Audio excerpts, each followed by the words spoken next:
We are in the zone, baby. What's going on, guys? We are here with our special guest today. I'll let him introduce himself. What's going on? My name is Shahan. I'm an independent hip-hop artist based out of Las Vegas. We got the beige guy on the hip hop rap. Shit, beige guy in the fucking building.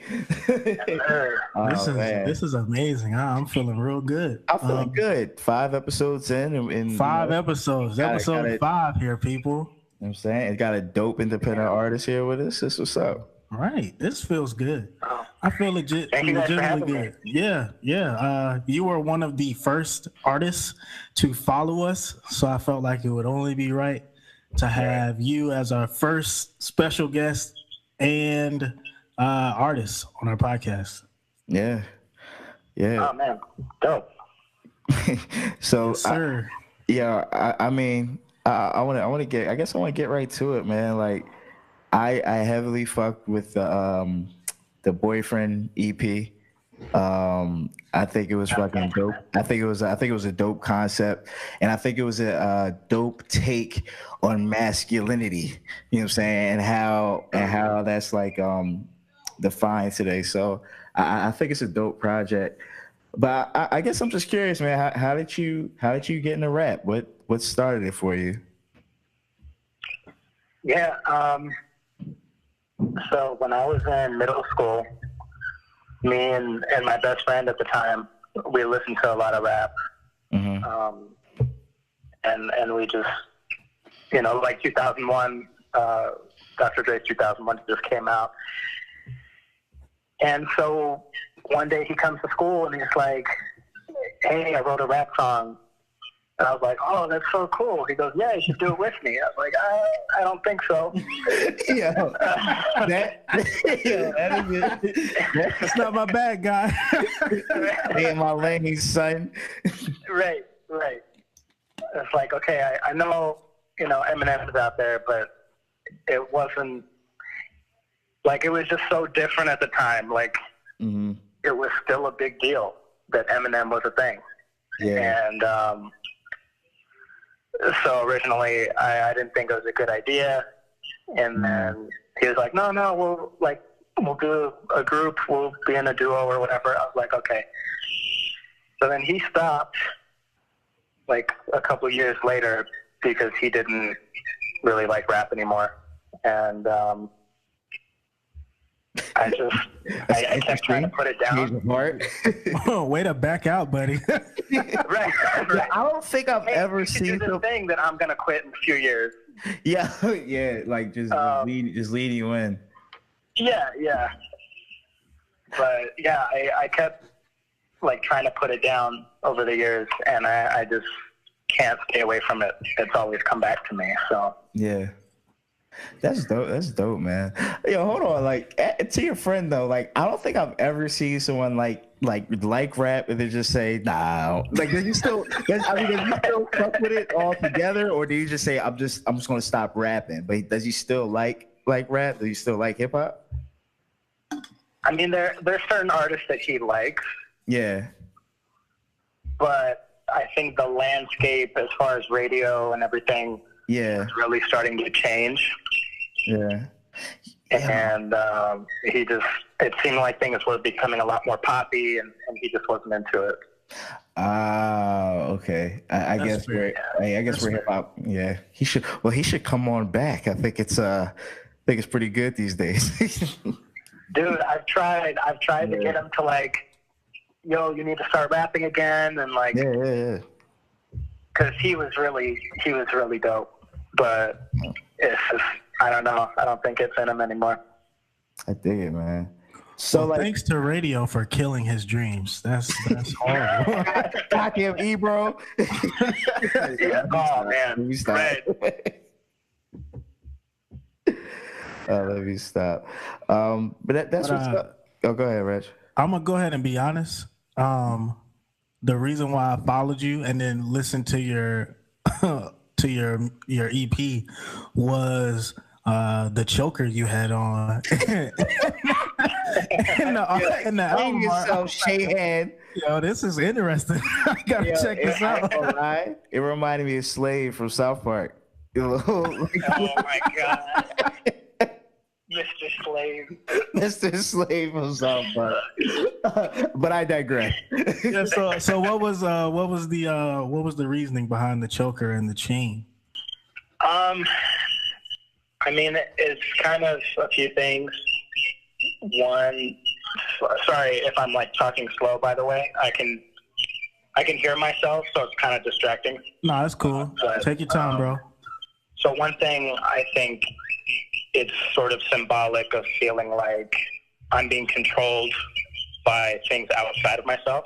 And for that EP, you know, the things that I think are controlling me are like my desire for women and sex and drinking and all the things that I use to distract myself from really looking at my problems.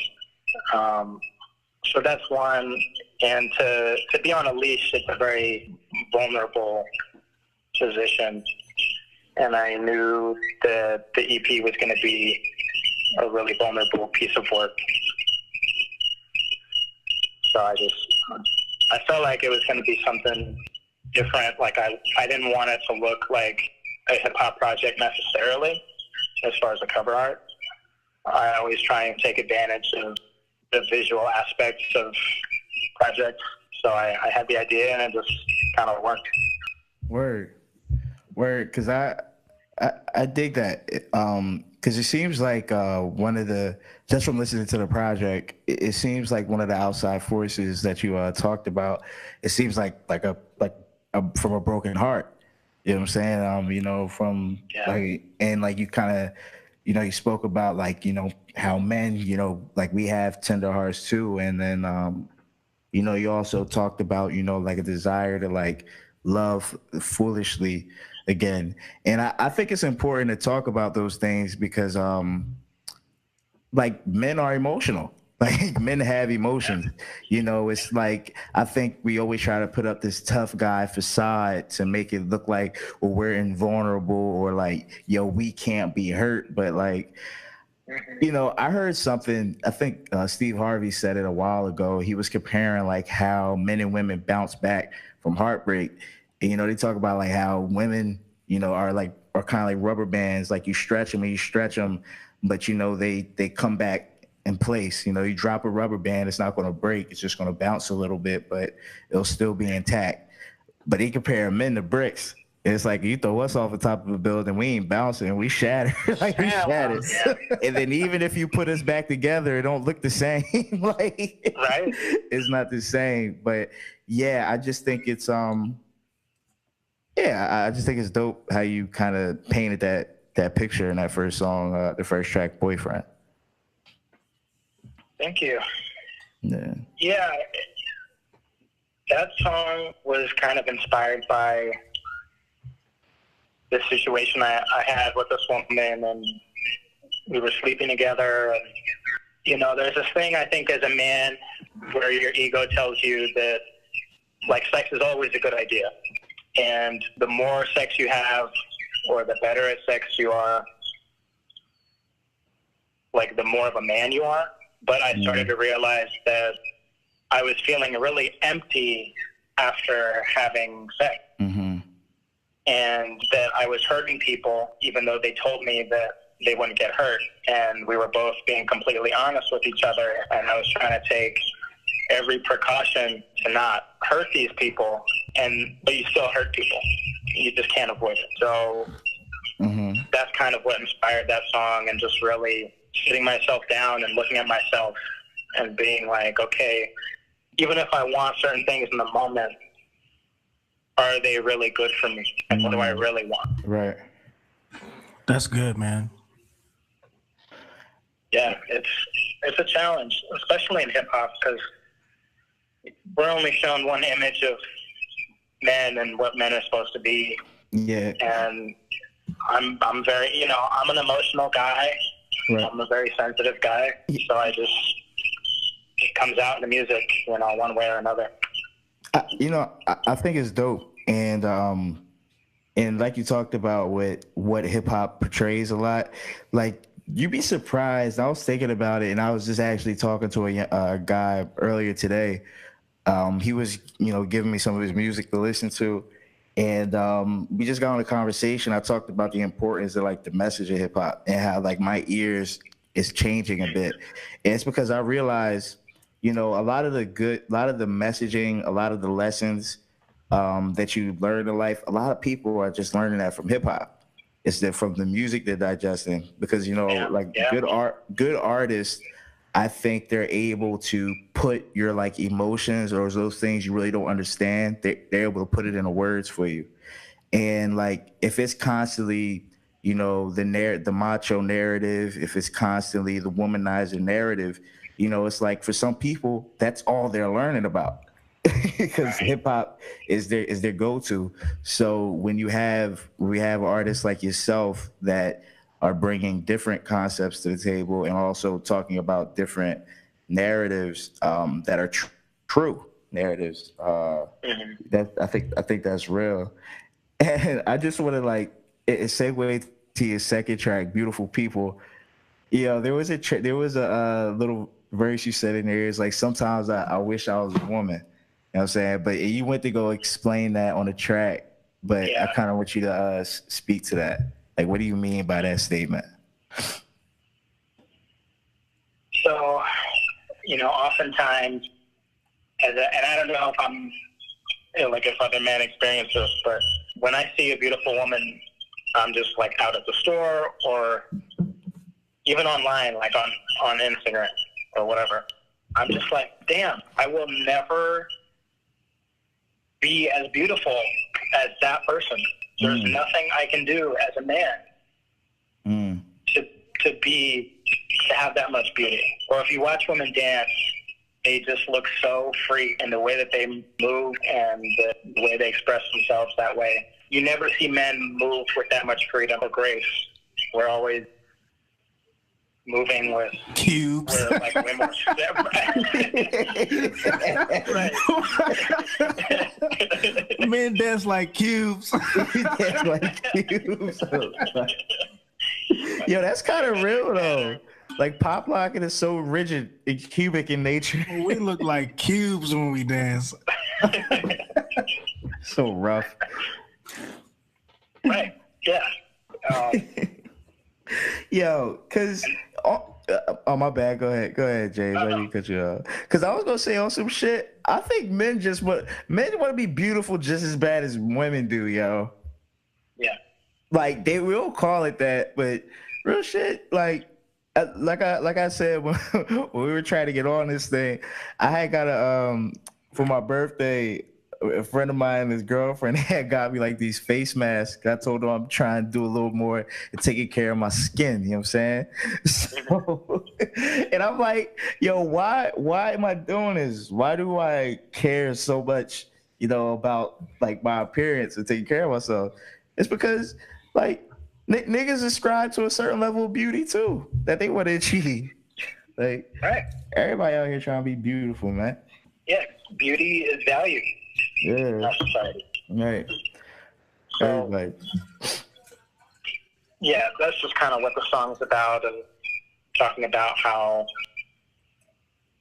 women aren't the only ones who hate their bodies sometimes. I was a fat kid growing up. I'll experience that from time to time. Yeah, I mean, I'm just really grateful that you like the project, that it resonates with you, because, again, like we talked about, I was really nervous to put these songs out. I didn't think people would like them.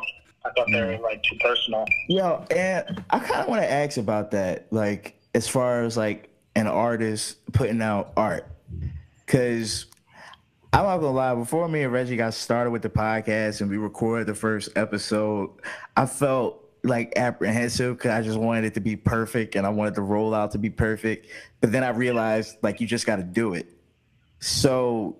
Yeah. Like, do you like before you put out work, like, is there like that feeling, like that nervousness you described? Like, do you constantly feel that? And how do you like work through it?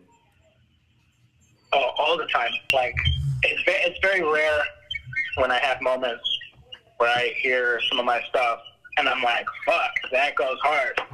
You know, or that shit is super dope. Most of the time I listen to it and I just hear what needs to be changed. You know, I just hear the imperfections. A friend of mine, actually, the guy who engineered my first album, he told me this, and I'll never forget it. He said, finished album is better than a perfect album.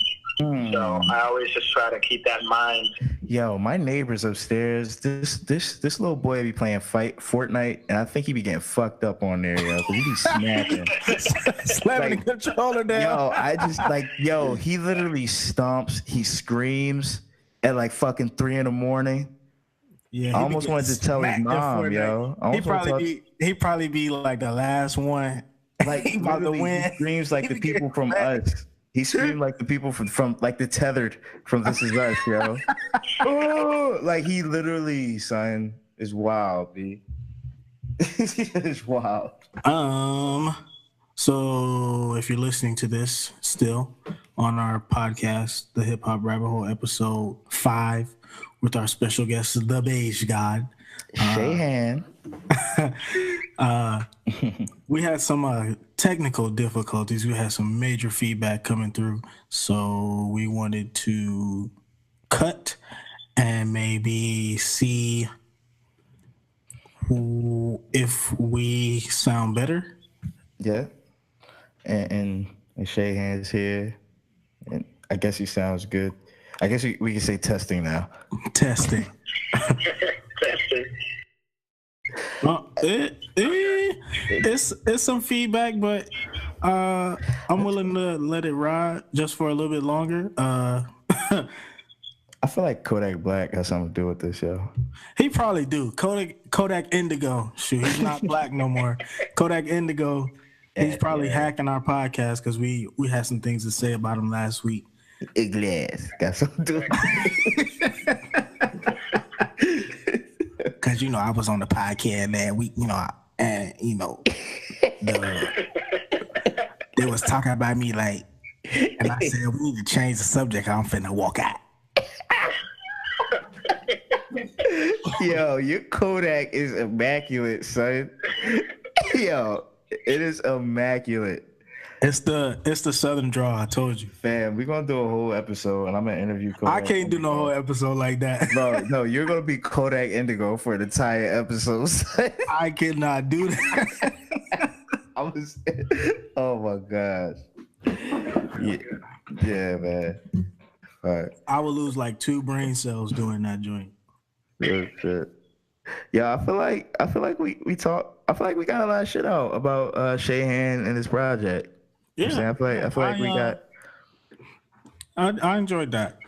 Yeah, and people go listen to the EP now. It's on SoundCloud, Apple Music, everything, Spotify, Bandcamp. Yeah. So it's everywhere. All of that. Yeah. All that. Yo, we gotta all that. Yo, big announcement, bro. Yo, we are international. Oh, facts.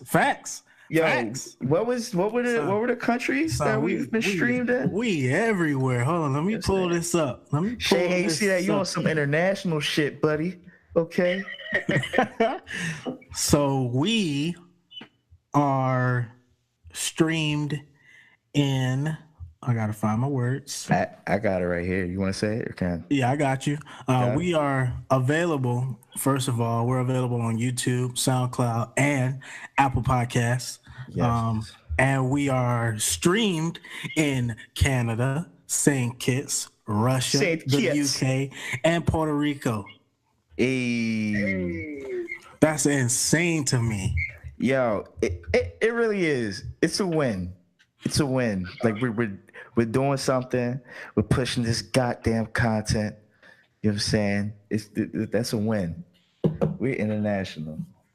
That's crazy. We got to put international on the end of it now. Hip Hop Rabbit Hole International.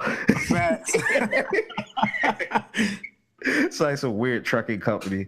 Yeah, international. Oh my gosh. But let's dive into some current events. Let's talk about Lil Nas X. You know, I buried his name because I really do hate that name, but that man got the #1 song in the country. I think. Well, I'll be honest. It's catchy. I don't feel that way. I mean, I don't know. I mean, I guess I can understand why it's catchy. I'm more into it just because of the importance of it. I think, you know, with hip hop being able to cross over in any genre. But I don't honestly, I don't know. I'm just like, hey, it's Billy Ray Cyrus. I don't know. It's country. I like the original version better. Like I feel like Billy Ray on it kind of adds country value. Yeah. But if he gets like a nice hip hop artist on there, that'll be amazing for it. Yeah. Even though it's a country record technically. That they took off the country record charts. And that, I think that's my reason for like supporting, like at least just like saying supporting it and saying it's important. Like, you know, hip hop is like everything, son. Everything can fall under the umbrella of the hip hop culture. You know what I'm saying? So I think country just got a little agitated, a little anxious because hip hop was creeping over there. Right. You stay on your side. What were you saying? It's crazy because, like, I haven't listened to the full song, but it's crazy that it got taken off the country charts when every popular country song that you hear now sounds more and more like hip hop. Every week. Yo, everybody comes to hip hop to get their shit popping. Like, everybody tries to appeal. Everybody appeals. Y'all better talk to Miley Cyrus. She knew where to come to get famous real quick. When she left Disney, that's the first place she came. Oh, man. Yeah, but Miley definitely. And the Jay-Z song was up. We don't forget. We ain't forget. Yo, she's definitely used hip hop to try to find herself. Facts. Be adventurous. Oh shit. Yo, and did you guys see? She had like some interview years after that album with some magazine. And she was talking about, I don't really like hip hop anymore because everyone talks about like abusing women and it's like really misogynistic. It's like, wow, you are the epitome of culture vulture.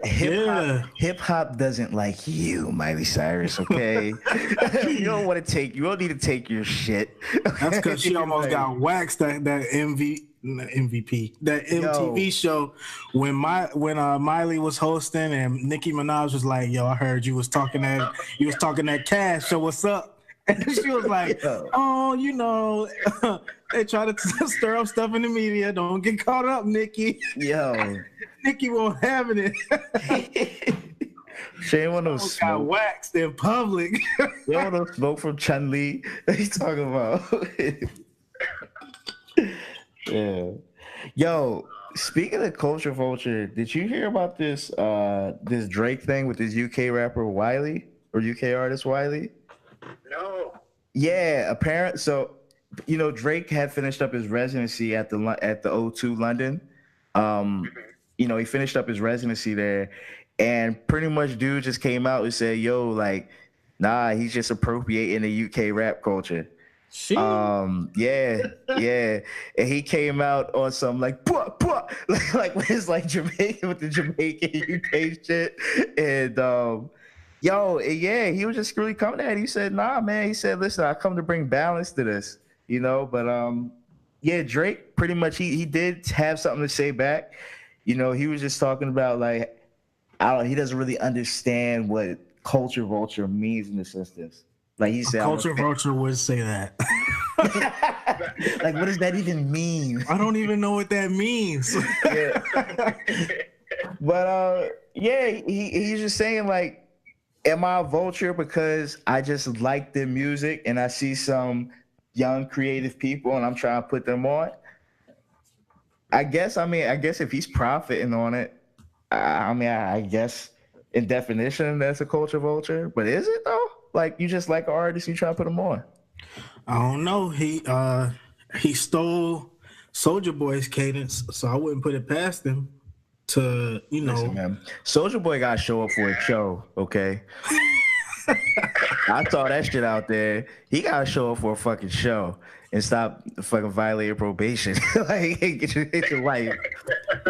I like the young Draco persona. Yeah, that dude is wild. Oh, Big Draco. Big Draco. Big Draco! Like, the thing with Drake fights everybody. Facts. He's been doing it his whole career. Mm-hmm. So, I guess, how is Drake... Yo, like... With that being said, how is Drake just taking over like the rap game like he has? Like is he that good at just like recycling things and like making it his own? Sorry, I didn't mean to interrupt you. Make good. I think part of what he does that works to his advantage is he'll find an artist that's like just getting hot. And right away, he'll jump on a remix. So then people associate that style or that song with Drake because he's the bigger name. Like, I got mad at him for Hotline Bling because he didn't call it Cha-Cha Remix. Dram put out Cha-Cha, and then Drake makes a song with damn near the same beat. And Yo, it's like that is some sick shit. Yo, everybody was doing a Hotline Bling. Yeah. Yo, he had substitute teachers doing Hotline Bling just to win the class over, son. Like, Yeah. like, How crazy is that? Yo, that is wild. I think. Like, he did it with Migos, did it with McConan. Yep. Shoot, McConan don't even rap no more. Yeah, I don't know what he's been up to. Yeah, he's probably doing hair again and selling mollies. Accepting Molly. We take Molly's for payment here. We don't swipe. We don't take cash. Yeah, that's why I guess Drake is a culture vulture then, because that whole Views album,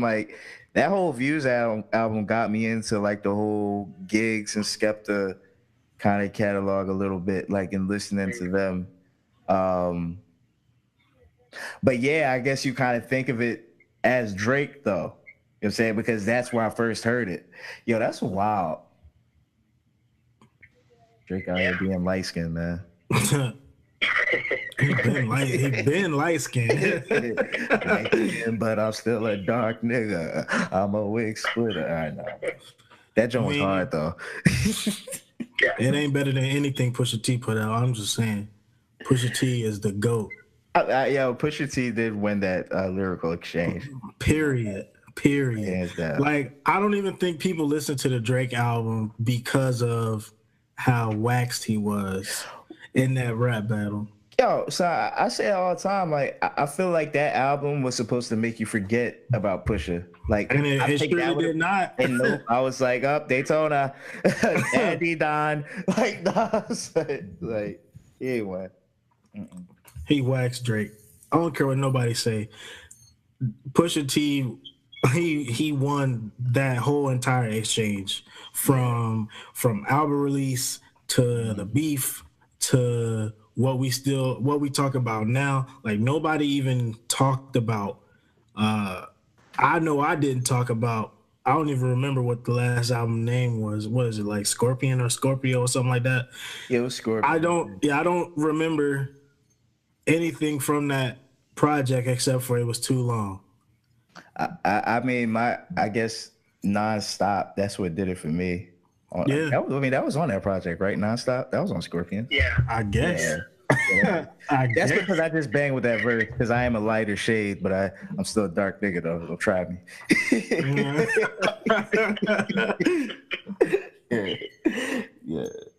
I mean, the great thing about the Pusha Drake beef is that, like, I don't think anyone could ever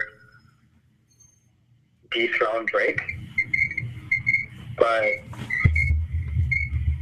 Pusha's song left a little blemish on his name. Yeah. Which is like the equivalent, if it was a smaller artist, it's like the equivalent of killing their career. Mm. Oh, wait a second. I'm sorry, I didn't. That part got blocked out for me. I just heard killing a career, so I just know exactly what you said was a bar. I just want to make sure I heard what you said. Can you say it again, Jay? Like, because I'm actually, if I'm gonna be totally honest, I'm in the minority that likes. I like Duffy more than the story of Adonis. What? Yeah. Okay, that's fair. But I might be partial because Drake was coming for Pusha and Kanye. And He came for Kanye more, though. Genius way. Yeah, he probably hurt Kanye more than Push. Yeah. I think him, and honestly, because what you said there, like, I think that Drake coming at Kanye kind of like maybe affected Pusha more. Cause I don't know, I feel like Pusha is the type, like, if he hears some bars, like he don't really, it's like, all right, his lyrics, like, whatever, that should not affect me. All right, it's my turn. Like, I feel like that's the kind of energy I get from Pusha. But I feel like if he's like, damn, like, he just came at my homie like that, that's gonna get him like more of like a emotional reaction. Cause I guess that's kind of what you want when you know what I'm saying, when you're going back and forth like that, you try and get somebody to start being emotional first. You know what I'm saying? So yeah. And he mentioned his fiance, Push's fiance. Yeah. Right. Oh yeah. Oh well. I think that's what's Virginia really Williams. Yeah, Virginia. Yeah, Virginia. But I just said that, like, Drake is such a big artist, you can't dethrone him. You can't kill his career. But making a song that's good enough to put a blemish on his name, that's like the equivalent. Like, if he was a smaller artist, he would be done. Yeah, I mean, big ups to the lyrical superiority. Oh, that shit, that was a bar. Lyrical superiority. Out here trying to sound intelligent. But yo, to what you said about Guppy Freestyle, I do think it was a better song because that joint was a nice little bounce. It had like a nice little vibe to it. But I felt like though, just maybe because Pusha T was just literally just talking shit like on that joint, like so clearly, like, I want you to understand exactly what I'm saying. I don't want no complicated beat, nothing. Like, yeah. See now all the culture vulture stuff. I don't even know if I should be excited about this now because at the O2 London, J. Cole came out at the end of that. And, they were showing each other love. That's when J. Cole said, like, Drake is arguably the best rapper out here. And but Drake said something, it's like, yo, trust and believe, we making music and we working. I was going to say, like, we should, that's kind of exciting though, right? Like, I think that's exciting, to be honest. Well, before we had the culture vulture epiphany here, I thought it was pretty dope. Like, to think about like Drake and J. Cole like possibly collabing. Yeah. Yeah. I feel like I don't know. I feel like J. Cole don't need it, but it'll be nice to enjoy. Yeah. I mean, I think it's best when I don't think either of them need it. Like, I don't think either of them need it for their career. But I think it'll be pretty cool. Because I mean, I like the Drake Future collab. I like that. So I mean, and I'm not even a big Future I fan. honestly could have did without Future's bars. Oh my god. Like I liked it. his last album. What was the name of it? Future Hendrix. Hendrix? Yeah, Future Hendrix. Yeah, I turned that right on off. Yeah, what he did after Nipsey, like him putting himself in the same category as Nipsey. No, You don't do that. Absolutely not. He needs to have a seat. Your girl got taken by a football player. Have a seat. oh my god. And Russell Wilson bought her master's, son. You would never get Sierra back. Like ever. Like it's over. He ain't never getting her back. That is checkmate, motherfucker. Like, oh my god. He bought her masters. How you feel? You couldn't do that. All you gave her was a child. Oh my god. Yeah, I didn't want to tell my fans that I don't do lean anymore. Blah blah blah. And I don't do, like. I don't know. And because to that point, it's like what I was saying earlier. Some people, like hip hop, literally raises them.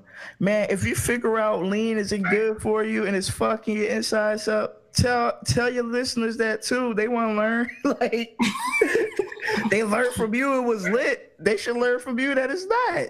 There's still people out here still doing lean because of Future and all of the artists that endorse that lifestyle. Like, what's the name? Schoolboy Q. He one of them. Like, he did lean for years, and now he's not even doing it no more. But he still talk about it. Like I'm not 100% certain if it's even a song out where he's talking about it. Like, hey, don't do it because these are the side effects and ramifications of doing it. I just like I remember in like interviews that I seen him in, they was like, yo, you still doing lean? He'd be like, sometimes, I be trying to leave her. I be trying to leave it alone. Like he talks about lean like it's a person. Like I be trying to leave her alone, but that's like my side chick. I be like, bro, leave that stuff alone, man. Just tear your body up. Or it's like, even if you don't like explicitly say don't do it, just talk about some different shit. That too. The thing that drives me crazy that I will never understand is you have all these artists and you ask them, okay, who are your biggest influences? And Pimp C is always one of them. Wow. They always talk about how much they love Pimp C. Pimp C died because of syrup. And they still want to do that shit. Yeah. It makes no sense to me. I don't know, man. I think, because, honestly, I think that a lot of times in our culture, we're just so concerned with the look and the wave. You know what I'm saying? And I guess as beautiful as hip hop is, and just like every culture, it does have its like dark crevices and dark corners and stuff like that. And I guess it would be, like the harmful, drug use. You know what I mean? Like, cause it looks lit. Like when we think of a lit time, like, we lit, we not sober. You know what I'm saying? When we lit, we on. And I guess like it would be the responsibility, of the culture of the artist and the culture, to kind of, spread that light. Cause knowledge, hip hop has always been a source of knowledge for people. Like, you know what I'm saying? Hip hop been woke. Yeah, been woke. Yeah, hip hop been woke. It's just the other shit is popping. That's just the wave right now. So I don't know. But yeah, I'm looking. If they do come out with a collab, I would be definitely listening to it though. I can't. Oh, well, I'll definitely listen to it. I'll listen to it. Like that's not the problem. That's not the problem. Listening is not the problem. It's will I enjoy it? That's the takeaway. Well, what have you guys been enjoying this week as far as music? What you been listening to? Who wants to start? So I will start. Go ahead. Per usual. Mm-hmm. I listened to Internet James, Chris Crack. Chris Crack. I mean, this is an artist. Those two artists are out of DC, I believe. Right. The DMV, so they could be from DC, Maryland, or Virginia. Yeah. I listened to. I don't know why that name made me chuckle. Chris Crack. I mean, it's hilarious, and the name of his album is "Crackheads Live Longer Than Vegans." Yo. That is amazing. Yo, there was this neighborhood crackhead that we had, and he used to just like walk up and down this busy street, Chester Pike, and he used to just scream like, "Yo, I'm the son of God, like cracking water.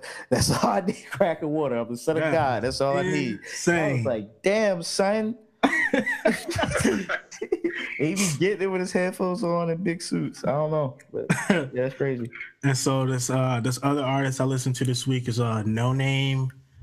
That's literally their name, No Name. Yeah, is that an R&B and is that like an R&B artist or is that rap? No, that's hip hop. That's hip hop. I'm thinking of somebody different. Go ahead though. No Name. I listened to Young and May.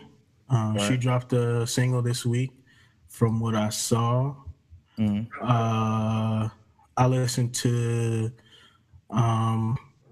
Smoke DZA and this other artist, Connie Diamond, and the last one is Kimba or Kiba, something like that. Something real, something interesting. But that and Old Town Road. Those are my listens. Okay. Yeah, for the week, new listens for the week, and then I listened to some Ex Machina from our good friend Shahan today, the beige god. Ex Machina is crazy, bro. I was listening to that a lot this week. One of my favorite tracks on there was shoot, let me pull it up. Moon King. Oh yeah. That joint was crazy, bro. Thanks, bro. Yeah, that was a good project, man. I thoroughly enjoyed that. Yeah. I guess I'll go next here. I gotta start like breaking in some like new shit into my rotation. I keep going to the same stuff sometimes, but honestly though, I'm still on my like Kanye West marathon of jeez, bro. And listen, college, no, but it's not late registration. It's college dropout. Oh, you took a step back. Yeah, it's college dropout. And yo, listen, bro, it's something about that fucking project. Whatever he locked into as far as passion wise, like that shit just touched my heart this week. And I have to say this because I think that I've pigeonholed myself as the Kanye apologist. But just off the strength of college dropout, late registration, and fucking graduation, like I think Kanye is officially my second favorite rapper of all time. Those three projects alone. Like literally nothing else outside of those. Like if he didn't create anything else, I would be 100% okay with just those three projects. And then also I was listening to some I was listening to getting a little out of hip hop too. They did this release of "You're the Man" by Marvin Gaye. They did like this remastered release of that project. Sweet. Yeah, and that was dope. It was funky. I did listen to some Stevie Wonder, "Hotter Than July."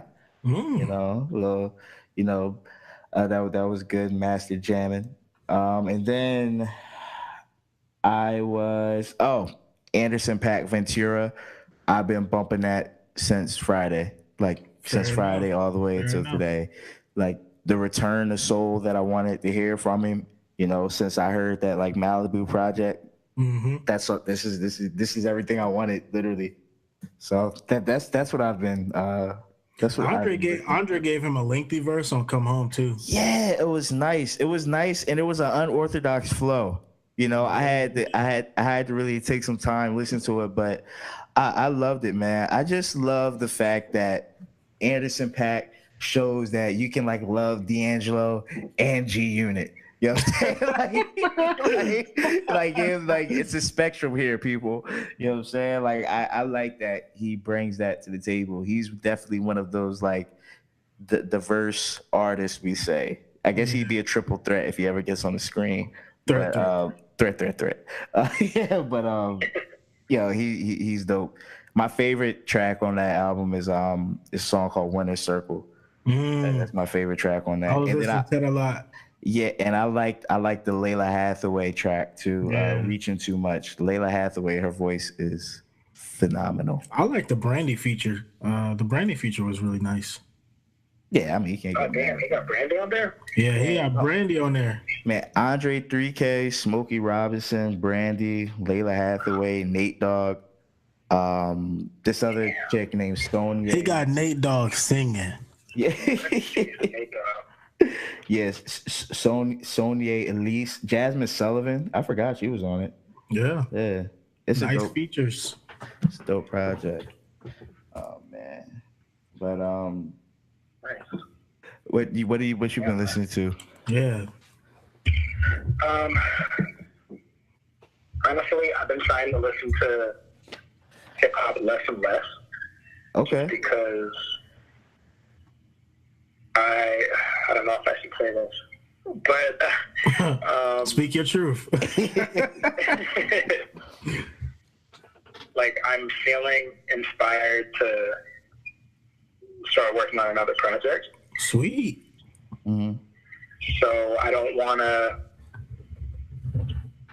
be like influenced by other people and then subconsciously try to sound like them, you know? Yeah. Yo, that's fair, and I'm glad you brought that up because Reg, I ain't gonna lie, and James, I ain't gonna lie. Like when we started podcasting, bro, when we started doing this, like I still listen to like the podcast I would listen to, but I don't listen to them as much or as frequently. I just realized that this week. Yeah, like I don't want my ideas like because I realize how much I could like pull ideas from them, even if I kind of add my own understanding to it. I just like I want to be able to think freely, like literally have like legit like my own thoughts expressed here. 2 weeks went by and I just realized that I missed Brilliant Idiots 2 weeks in a row. Yeah, like, and it's crazy because I even noticed that just in my like regular living too. Like, I mean, I just noticed it with the podcast, but I feel like more and more I'm trying to get away from the things I feel like that influence my perception. You know what I'm saying? And my perspective of things. Because I really just want to be an independent thinker. You know what I mean? Yeah, like that's a desire. That's like a desire or quest. That's a dig. I dig that. Absolutely. That's dope. Yeah, so in this quest of not trying to sound like everyone else, who have you been listening to this week?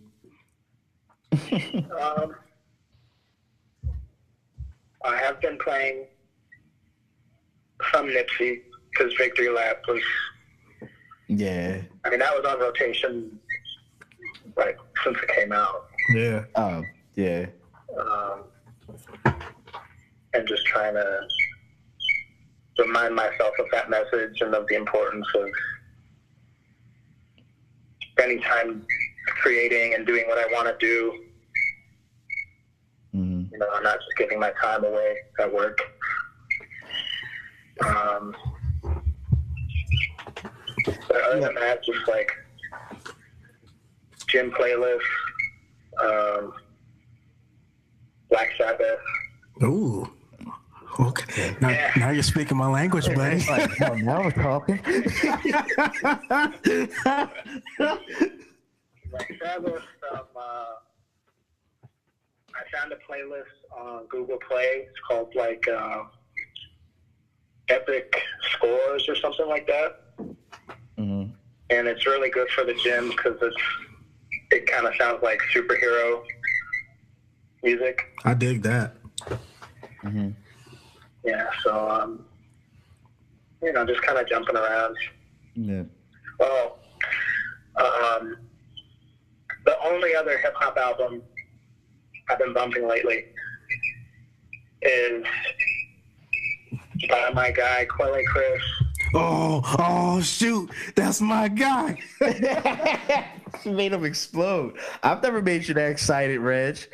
Oh, Quelle Chris is amazing. I sent you a link to his project. What's the joint that came out before this? His solo joint. Or this, Being You is Great. Yeah. That joint go hard. My favorite track on there is Buddies. Yeah, I didn't get a chance to listen yet, but you sent me something called Guns. Yeah, that one. That's the last one. Guns.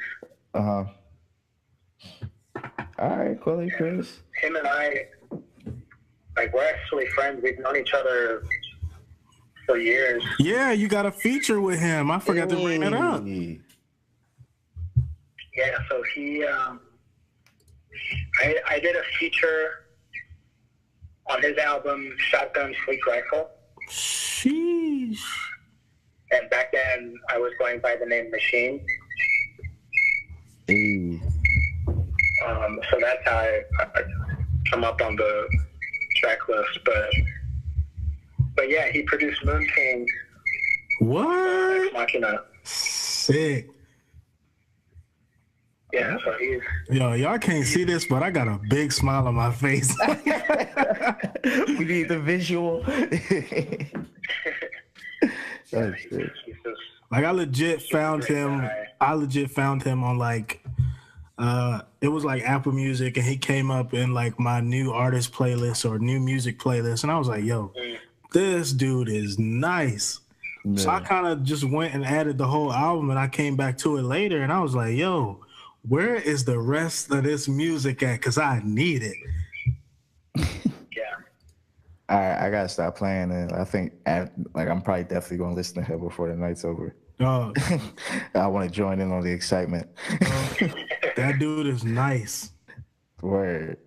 Yo, Shahan mentioned Nipsey and fam. Like, I don't know if y'all had a chance to like watch some of the service this week, or like some clips and stuff like that. I heard it was really sad. Yeah, like most I watched. I didn't watch everybody, but I watched Snoop, his brother Black Sam, and I watched Honorable Minister Louis Farrakhan, and each pretty much got me teary-eyed.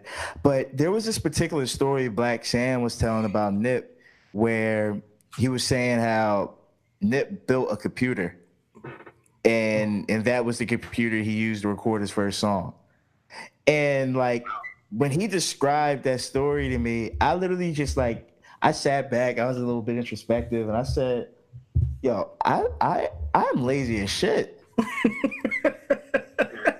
Like, you know how many times we probably say to ourselves, like, I can't do this yet because I don't have this, I need that. My man built a fucking computer. And like he started his rap career on the computer he built. Like he got it. Then Black Sam said, like, yo, he just got some recording software. And he said he just started doing that shit. And this thing became Nipsey Hussle off a computer he built. I was just like, yo, that is so sick. Yo, that's fuck, crazy. I need your CD for. Like yo, like that, like when he says, man, I'm gifted, I'm prolific, I'm the type that's gonna go get it. Like, if anybody doubted if there was any truth to that statement, literally that story alone like spoke to that. For me, I'm like, I'm lazy as shit. I need to get my life together. Yeah. I challenged my laziness this week by buying. Well, I technically didn't buy because I work at GameStop, so I just traded in some stuff that I had that I wasn't using anymore. So yeah, I did that. I picked up a PlayStation Classic, and I hacked it and added more games to it. Nice. I challenged my laziness out here. I added 17 games to an already 20-game console. Yo. Hey, that joint is lit. I got some classics up there, bro. Holy shit. I got Xena Warrior Princess up there. I got WWF SmackDown, Raw, Warzone. I got Marvel Superheroes presented by Capcom, Marvel vs. Capcom. I got some. Yo, you savage, yo. Shouts out to PlayStation for a sorry security system on that PlayStation Classic. Real shit, man. Holy crap. That joint was crazy. I've been doing that most of the week. When I wasn't at work, I got it on Friday. Like my last day of work was like Thursday. So I got it Thursday evening. I was just about to give up and have somebody else do it because my coworker, his stepdad, he and shouts out to Mike, my coworker. His stepdad hacks like everything. So he has like NES Classic hacked with like 300 plus games on it. SNES Classic with 300 plus games on it. He had a PlayStation Classic with the whole PlayStation library on it. And so I was like, yo, if I can't hack this joint, his dad about to do it.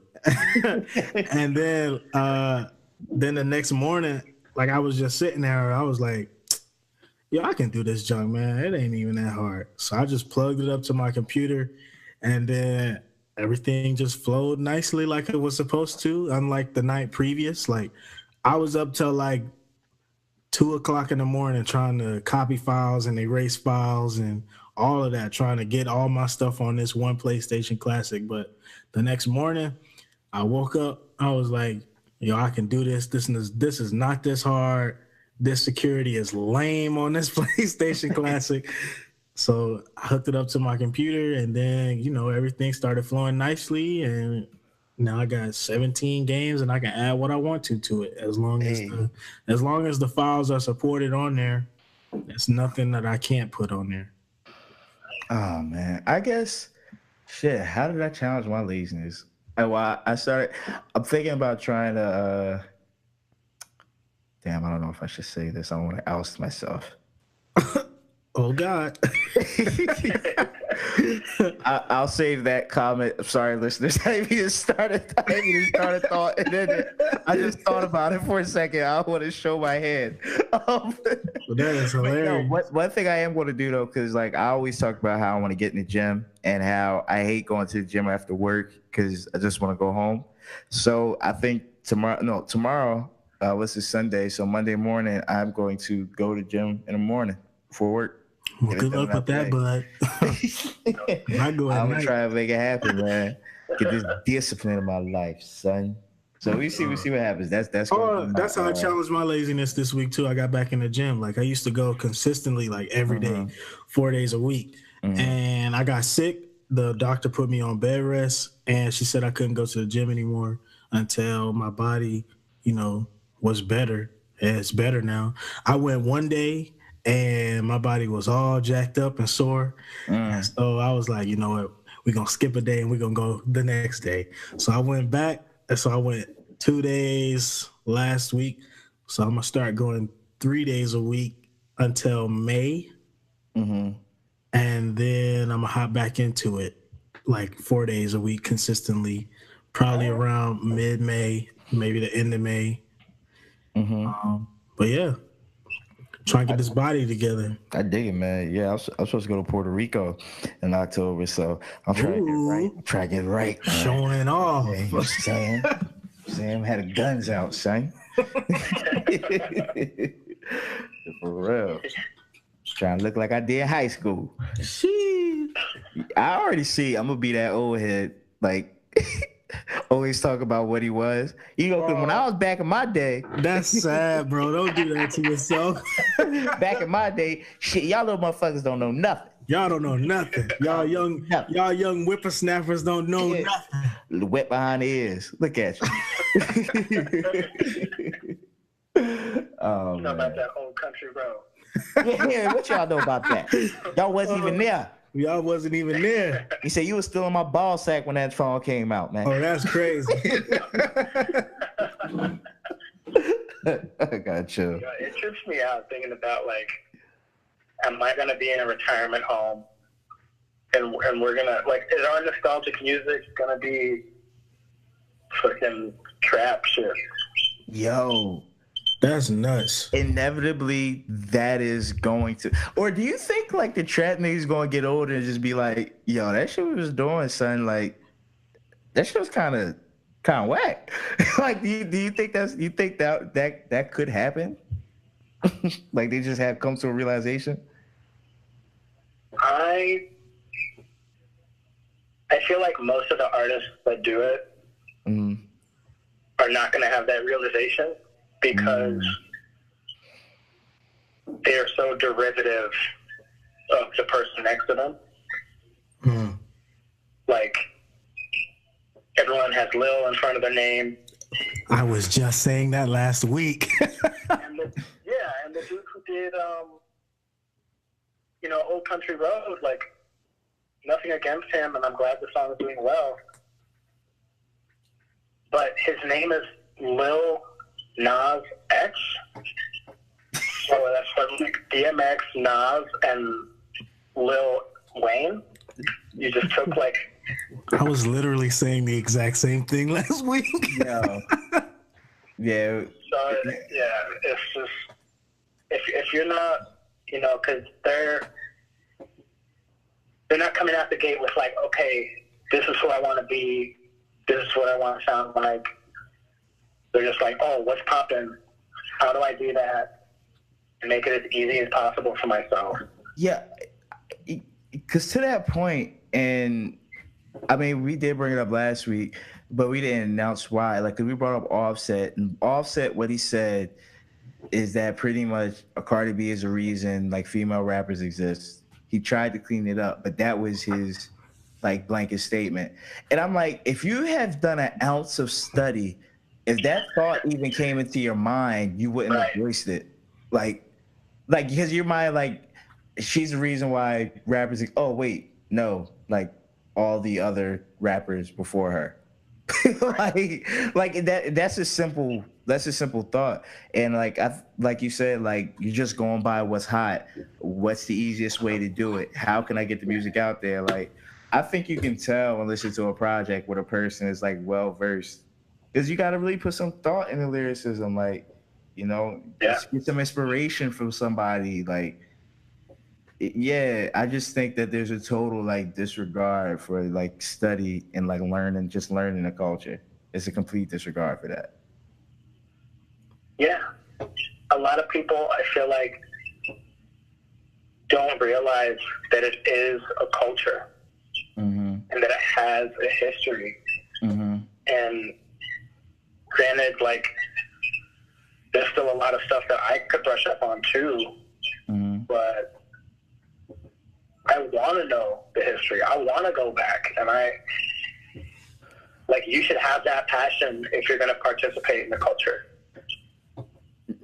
Facts. Because I love the fact that I don't know everything. That somebody can say something to me, and I can still be like, "Oh, I haven't heard that yet." That excites me because, like, I'm a fan of the culture, and I want to, like you said, I want to learn as much as possible.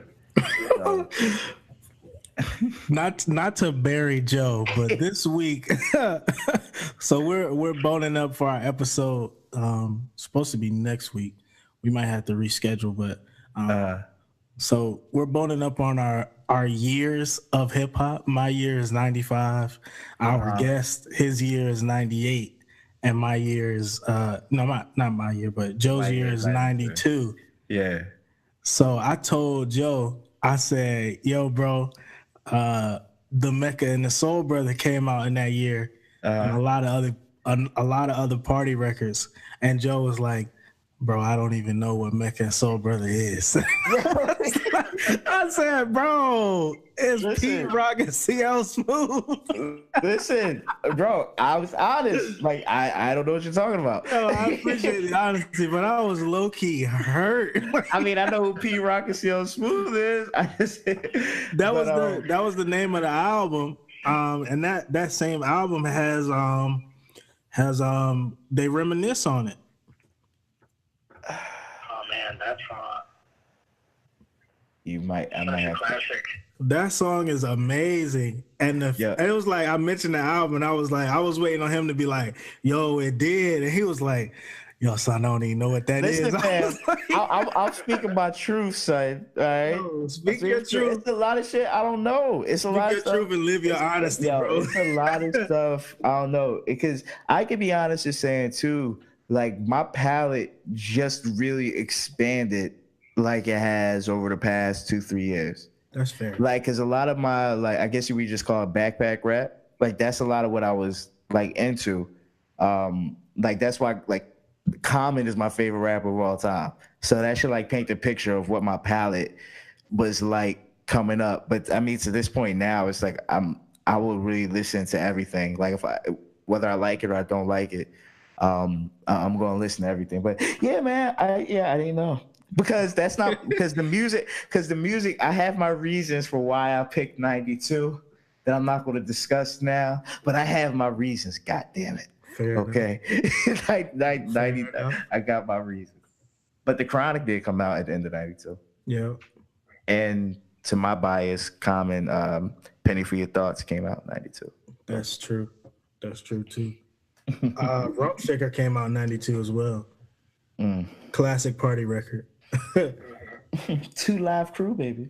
Yeah, it came out too. Yeah, man. It's yeah, and they're very central for why I picked 92. But that's all I'll say, I guess. Oh, yo. Oh, go ahead. I'm sorry, James. You go ahead. Awkward.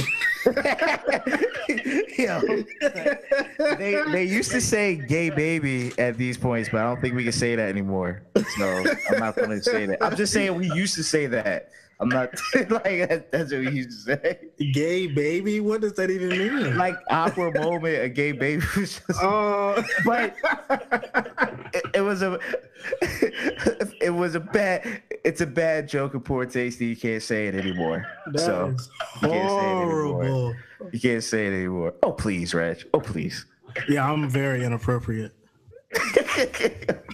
You're very inappropriate. I'm very inappropriate. Yo, Reg, I think that was the nastiest thing I ever heard you say. Yo. It's true though. Like I laugh at inappropriate things. I laugh during inappropriate moments. Like I laughed at when I was a kid. I was standing beside my uncle at a funeral, and we were putting the body in the ground. And I looked at this lady's feet, and I laughed. It's like I wasn't laughing at the fact that they was putting this person in the ground, but the fact that I laughed at a burial site.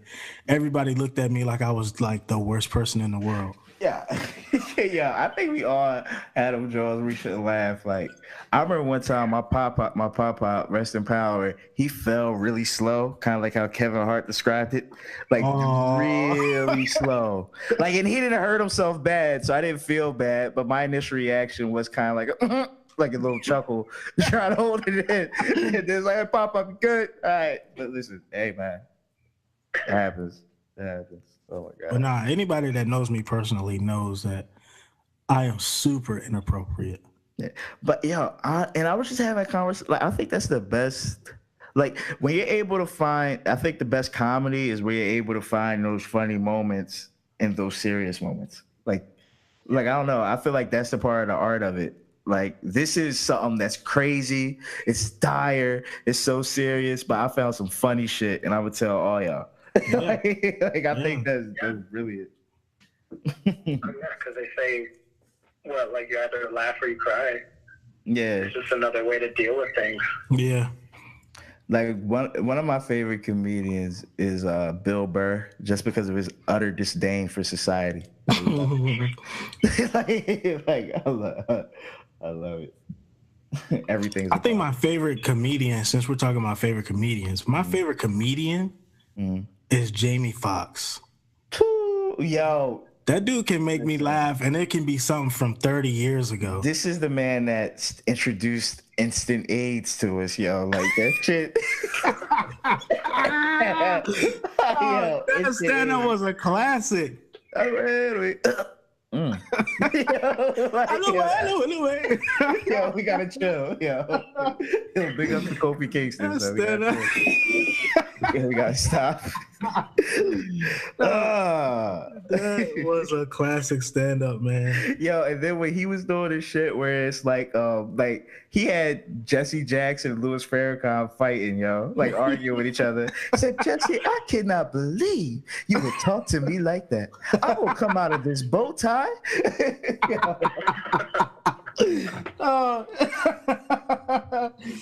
I love that stand-up, man. That stand-up was hilarious. Oh man, but I think Dave Chappelle is my favorite of all time, though. That's like fair. Bill Burr is one of my favorites, but I think Chappelle is my favorite. That's fair. That's a good favorite to have. Mm-hmm.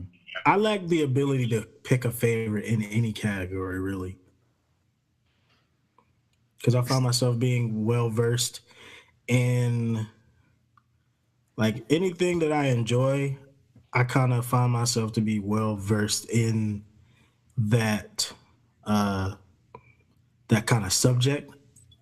So I listen to like everything music wise, so I can never pick like a favorite artist or a favorite person lyrically because I enjoy all of it. So I lack that ability to pick like a singular favorite. Like I always have to have a list of my favorites. I mean, that's fair. Yeah. I have the bad habit of, like, once I find an album from someone that I really love, I tend not to listen to their other albums. I just listen to that album and study it. Yeah. And it's hard for me to branch out. And I wish that I was better at that.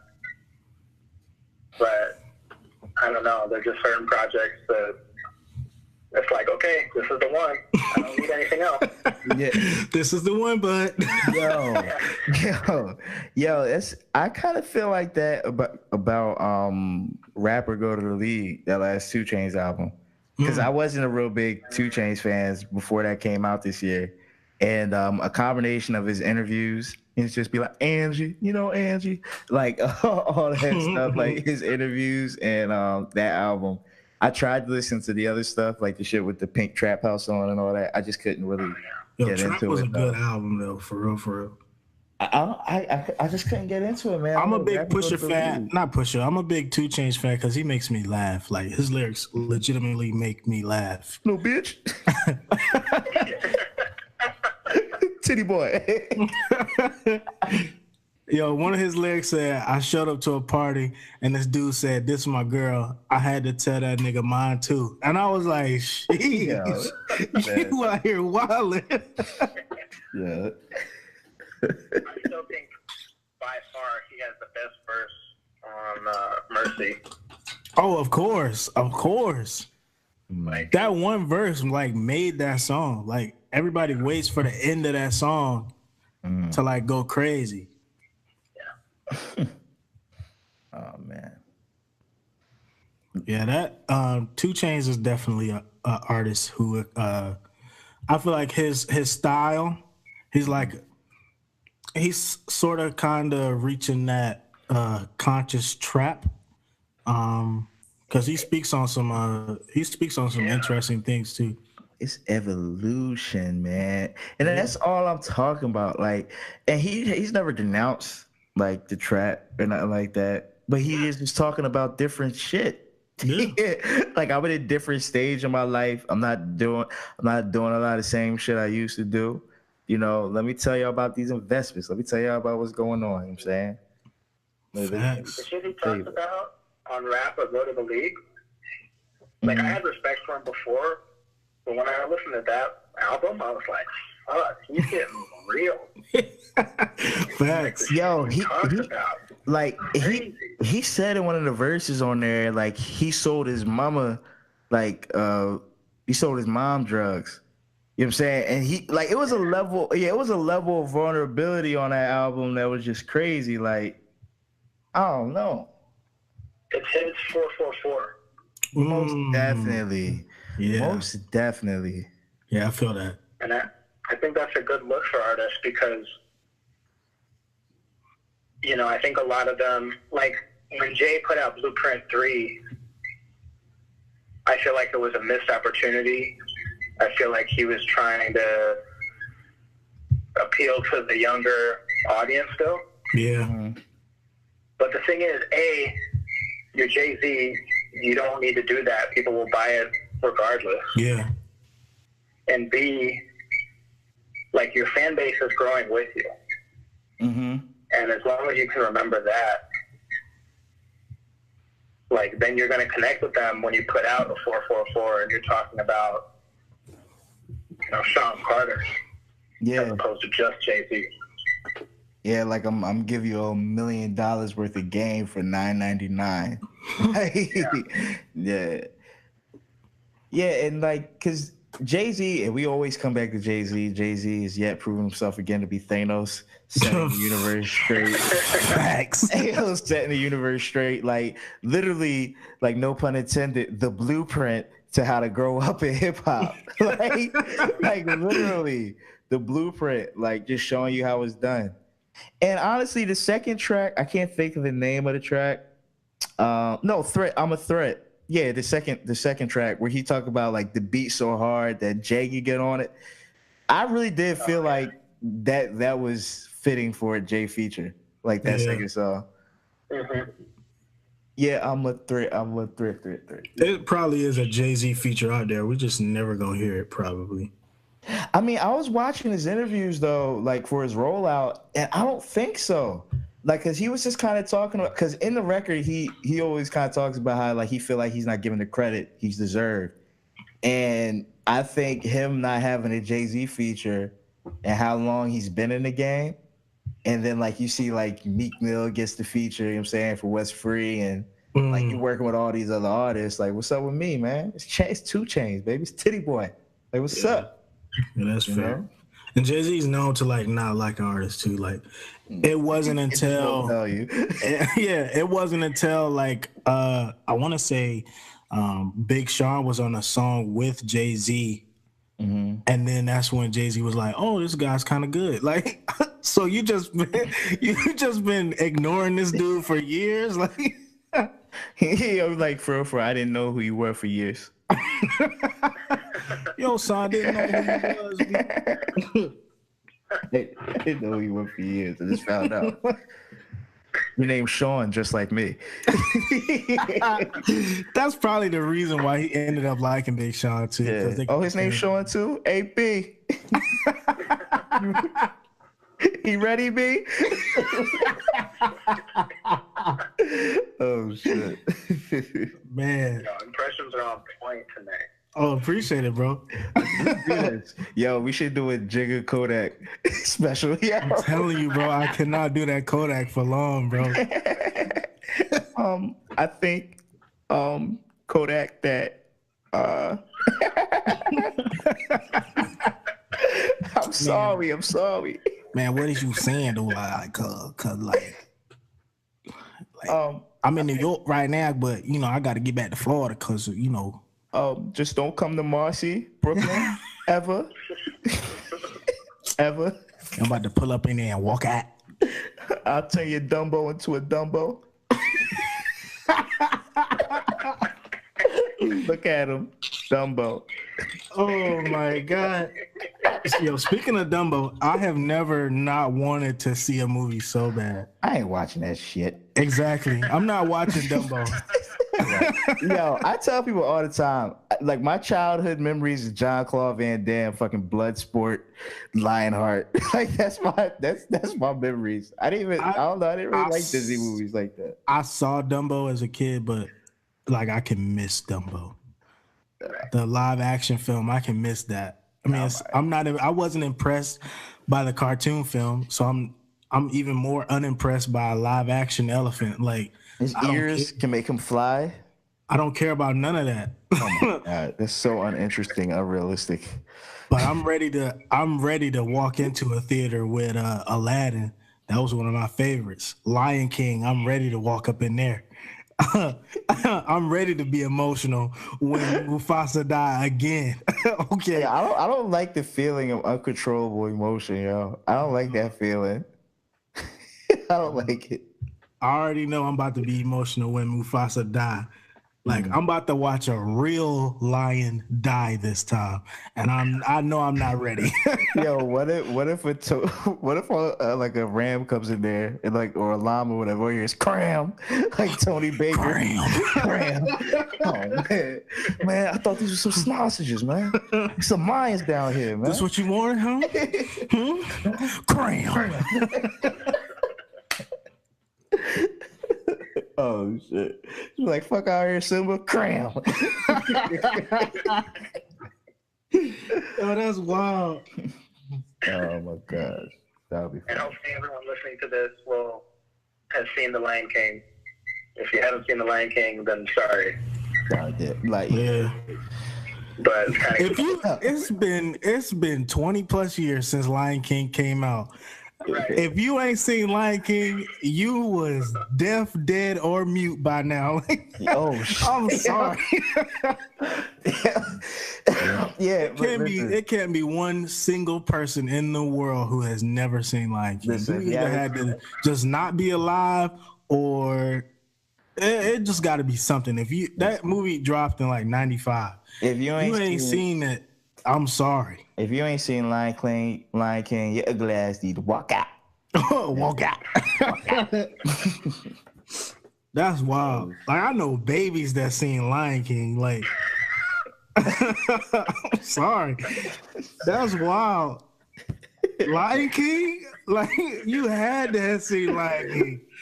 Ain't no way in the world you grew up without watching Lion King. Ain't no way. I don't believe you if you say you've never seen it. Even that 3-year-old for that Dave Chappelle special, I was talking this shit. Yeah, I seen that shit last week, nigga. Exactly. Everybody seen Lion King. I got kids to feed. Yeah, I seen that shit. Oh man. Yeah. I hope that I'm a little worried about Aladdin because I think that is my favorite Disney movie. Mm-hmm. That's fair. And I love Will Smith, but yo, people are getting tired of Will Smith these days.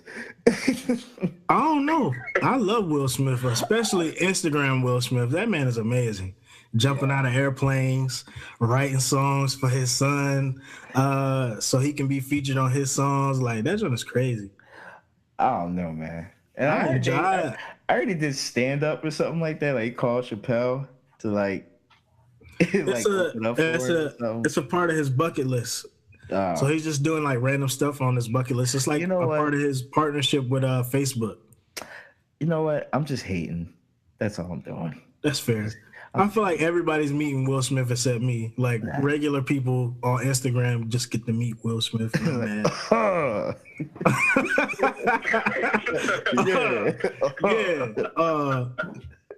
You know, like I was supposed to be on The Matrix, but you know, they broke it down to me, and yeah, like. Oh shit. Oh man. He did Wild Wild West instead of The Matrix. Like that was Yo. Hold on, but I saw a video about that. And the way he described of like how different the Matrix would have been, I think he said Val Kilmer would have been Morpheus if he was Neo. If it's a Val Kilmer playing Morpheus, I would like to not see that. Val Kilmer? Oh my god. I don't know. Seeing a red pill and a blue pill in white hands, I don't even know if I want to see that. Like I imagine him like, you remember when Neo first woke up in that little embryo sac or whatever? Yeah. Like when Will gets injected, he's just like, whoa! Like, nah, like let's go. Yo, when they plug him into the Matrix, he'd be like, ha ha. Like he was talking to Martin on Bad Boys. That's how you drop. I don't know. Matrix might have been a little more comical though, and I don't know if it'll be enjoyable as comical Nah, man. Like they were. It can't. You can't be comical where you're like handling the very fabrics of reality. Like, Yeah. like what? Like, nah. Don't we making jokes, son? You play on my life, my That's existence. wild. It has to be so simple if you're gonna be funny. And I feel like Will Smith is funny, but he's not usually subtle. He's never subtle. Oh no, very loud. Like you know what? Like I don't know, I like the sitcom, like the shows and stuff like that. Like Fresh Prince isn't the highest one up there for me. Like you know, like I like Martin and Jamie Foxx show over Fresh Prince any day. Any day. I'll take it too. I'm inclined to agree with you. Fancy. Only because like I watched all three. I don't know, it was just Martin. When I was a kid, Martin was so animated. Like he had the characters on there that he played. It felt like Fresh Prince was like grounded in reality more than Martin really. Martin was like full of like characters that it ain't no way this like person real. Yeah, like White Bob. Whoa, Martin. I did not mean to offend you. But Jerome, son, look at the white shoes. Yeah. Jerome, yeah, the old Otis. Martin's mom. Dragonfly Jones. It's like these characters are so out of this world. It's like crazy. When Dragon got I don't know if you remember when Dragonfly was at the ATM and this student came and fucked him up. Threw him in a bush. Threw him in a bush and ran in his pockets, Now he got beat up in Gina's apartment and then he ran his pockets for his phone bill money. Like, they about to cut off my phone. You shouldn't be on the phone anyway. You need to be somewhere practicing your art. Get over there, boy. You beat up your own self-defense class. You're the instructor. Yeah, boy. Get over there, boy. Silence. Oh, gosh. That sounds crazy, bro. Goddamn. Well, I don't know. Will Smith might be interesting as Genie. I'm not particularly excited for the CGI, but I mean, I don't know. I don't know if I'm actually gonna go see it or not. But outside of my hating, I mean, Will probably gonna do a good job. That's fair. Yeah, probably do a good job. Goddamn. I don't really have anything else on here. I'm ready for Avengers. That's all I can know. Ooh. Oh, man. I need it. I need that Avenger so bad. Yeah, I'm ready. I'm so excited about those 3 hours. Like this about to set up the rest of the Marvel movies for the next 10 years. Wow. I just still like that. I just feel so in the dark about what's going to happen. I know we touched on that before, but I'm just still so excited about that. I mean, I'm in the dark too because the MCU takes place within its own like separate universe. So anything that happens in the movies is kind of like made up, but still kind of it's connected to. It draws from different stories and comic books that have came out in the past, but it's still like in its own separate thing. Like so, I think the cinematic universe is like 816 or something like that. I think that's the universe number because every single universe has its own number, which is kind of crazy. But Shahan, you're a Marvel or DC guy, or do you not have a preference? I mean, I never got big into comic books. Okay, cool. So I like them both for different things. Like Marvel is killing it with the movies. That's fair. But DC has better animated stuff. See, I said that. That's a fair. Wow. like the original Batman cartoon. Oh yeah, That used to come on Cartoon Network. Oh yes, sir. Mark Hamill voice. So like, good. yeah. Oh yes, sir. I was watching that. Batman Beyond. Oh, Batman Beyond was A1. Man. Yo, I would love a live action Batman Beyond movie. Come the fuck on, man. That would be amazing. Yo, I seen online it said Michael Keaton and Tim Burton were they were excited about the idea of doing a live action Batman Beyond. Yo, where Michael Keaton is old Bruce Wayne. I can definitely see that. That's gonna be nuts. I can definitely see him playing like old man Bruce Wayne. Dog, that's gonna be crazy. And then you have Tim Burton on Tim Burton by himself can design like anything to be dark and gritty. And Gotham in what was it, 2030 or something like that, was super dark and gritty and out of control. Wait, you talk about did you say comic book or did you say movie? The movie. They were entertaining the idea of doing a Batman Beyond movie with Michael Keaton as old Bruce Wayne. I thought you brought something else up there at the end, but no, I completely agree. Like, but who could you picture anybody today, like any actors out there today to play like was it McGinnis? Terry McGinnis. Terry McGinnis.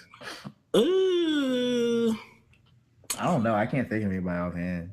Andrew Garfield, Tom Holland.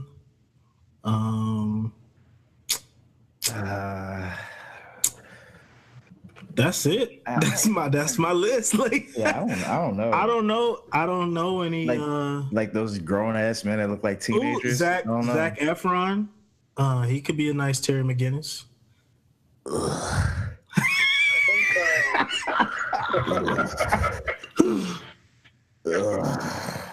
Zac Efron. I mean, yeah, it's cool. I don't know if he's young enough, but I think Joseph Gordon-Levitt would be good as some kind of hero. Yes. I could see that. Yo, that little teaser they gave us at the end of Dark Knight Rises, what he could have been. Yeah. Right. That little cliffhanger, that fucked me up. I was kind of like upset with that. Like that it was just left at that. Like here, I'm Batman. All right, cool. It's like and then a little Robin thing at the end. I hated that. That was the only part of that movie that I hated. It was like, you should use your real name. No, I don't like it. Robin is cool. What's your real name, sir? What's your real name? You should use your real name. It's Robin. Oh, man, don't nobody care about that, man. You're like Stacy. You don't say my name. Like Stacy from Boys Hood. Or the Wood, rather. Yeah. The Wood. Don't say my name. Better get in this car. Yo, he beat Big Mike ass, yo. Goddamn Stacy. Oh my god. That movie is hilarious. But nah, Batman Beyond live action, that would be dope. Yeah. Oh, did y'all see Emperor Palpatine is coming back in Star Wars? What? Yep. Did not see that. Yep. He's gonna be in episode 9. Confirmed by J.J. Abrams. Right. He's definitely going to be a Force ghost because that man is dead. He's definitely dead. It ain't no way around that. That man died. And he's gone. He's dead. Like, yo, I mean, we talk about movies. The guy Ian McShane, he plays like the hotel owner in John Wick. Like the guy's always like, "Hi, John, how are you?" Yeah. Like that guy. Yo, he said that he could see John Wick being around for at least another 10 years. I saw that today. Yeah, I fuck with John Wick heavy, yo. Oh, I can't wait till number 3 come out. Like I seen the trailer because I went to see Hellboy yesterday, with a very good film. How was that? It was really good. I enjoyed it. It was very accurate to the comic books. I enjoyed it a lot. He's better than Ron Perlman. Yeah, I will have to say yes. Even though I enjoyed Ron Perlman as Hellboy. Yo, he needed like no CGI on his jaw structure whatsoever. At all. Yo, yeah, big ass jaw. Yo, pause. Is that pause? I'll play this pause shit. Yeah, we don't do the pause on this podcast. Yeah. If you say something, we're just gonna let it fly. Dame Dash got me all fucked up saying pause all the time now. I downloaded Dame Dash Studios, by the way. We talked about that last week. And, how was that? I mean, it's cool. It's literally all like it's literally all Dame Dash's like independent work. Didn't I say that? Stuff. Yeah, it's literally all of that. It's definitely me. Yeah. But I mean, I don't know. I'm gonna look at some of the movies and stuff and see what's up. It does kind of frustrate me though that it's not like on like the app platforms, like like Xbox 360 or a downloadable app on a smart TV. So, yeah. Just on my phone, but it's cool. Stream Black. It's all right. Yeah, that's all right. Yep. Did you have anything else for us, bro? No, again, thank you guys so much for having me. Sweet. Yo, thank you so much for putting out the music you're putting out and the content. And yo, it was definitely a pleasure talking to you, getting to know you. And then also, I know it's going to be a pleasure for the listeners to get to know you too, man. So yes, sir. Dope. Definitely dope. Having a good conversation. Yes. Yeah, this was fun. Yeah, this was great. After you release that new music, we'll have you back on again. Hopefully, we'll have this feedback issue worked out, and you won't have to talk on the phone. We'll be more professional. We'll be way more professional next time. We're taking the steps. We're taking steps. That's what we do at the Hip Hop Rabbit Hole. Yeah. And as always, you can follow us on Twitter at HPHP Rabbit Hole. You can find us on Instagram at Hip Hop Rabbit Hole. You can find us on Facebook at Hip Hop Rabbit Hole, YouTube Hip Hop Rabbit Hole, SoundCloud Hip Hop Rabbit Hole, and you can search us on Apple Podcasts as well. Oh yes, at Hip Hop Rabbit Hole, and you can follow me on Instagram and Twitter at REGGIEDAVISII. You can follow Joe at J_Allenism. Just think about it, as I say every week. I'm not gonna spell it. J_ literally Allen. spelled how it sounds, people. Allen with the ism. And where can we find your social medias, my good man? Twitter and Instagram at the Beige God. Jeez. Yo, that name is crazy, bro. Thanks, man. I was just one day thinking about I want kind of a catchy social media name, and I was thinking about Lil B. Base God. I ain't heard that name in a while. Yeah. So that's the story behind that. Fair enough. Word. So thank you, Base God, for the inspiration. I've spoken to you. Yes. Shahan. Yeah, thanks so much for being on. And you guys, everyone listening, you guys have a good week. Yeah. Back.